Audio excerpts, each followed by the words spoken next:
My husband Jerry and I had been together for 50 years. We met when we were teenagers. He was 18 and I was 17. After prom, we never looked back. Our kids had moved out and life had settled into a quiet routine. That Sunday morning, we got dressed for church like always. Little did we know, our faith would be tested in ways we never imagined. The church was alive with warmth and light. Friends greeted one another, laughter and conversation filling the space. Sally and Jerry took their seats near the center, holding hands as the choir began to sing. The morning service was calm, almost ordinary, but the peace wouldn't last. Halfway through the prayer, the tranquility shattered.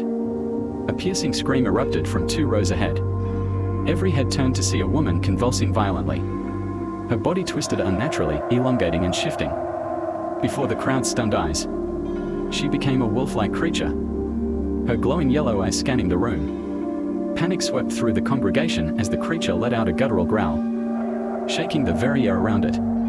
The pastor, unfazed by the chaos, stood firm at the pulpit. 2 guards managed to restrain the creature as it thrashed and snarled.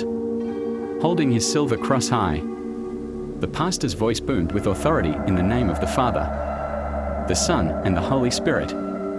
"Leave this vessel." The words reverberated through the church, clashing with the creature's inhuman growls. Slowly, its movements weakened and finally, it collapsed. When it fell, the monstrous form vanished, leaving behind the unconscious woman. Days later, Sally and Jerry were at home when an unexpected knock startled them.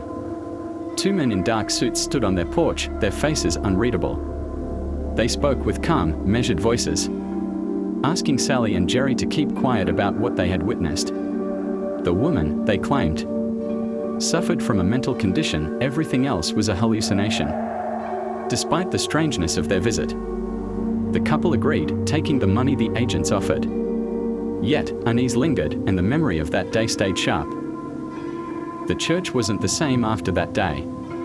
Paul, a security guard, began noticing strange things during his nightly rounds. One night, he passed through the kitchen when a heavy cabinet crashed down behind him. Moments later, knives flew from their racks, narrowly missing him. Another guard had a similar experience in the basement, when an entire shelf tipped over. The whispers in the dark, the shadowy movements. Paul was convinced the church was haunted. Even after Jerry's passing, Sally couldn't forget the events of that fateful day.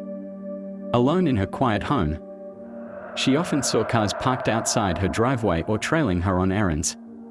Whether it was paranoia or something more sinister, she couldn't say.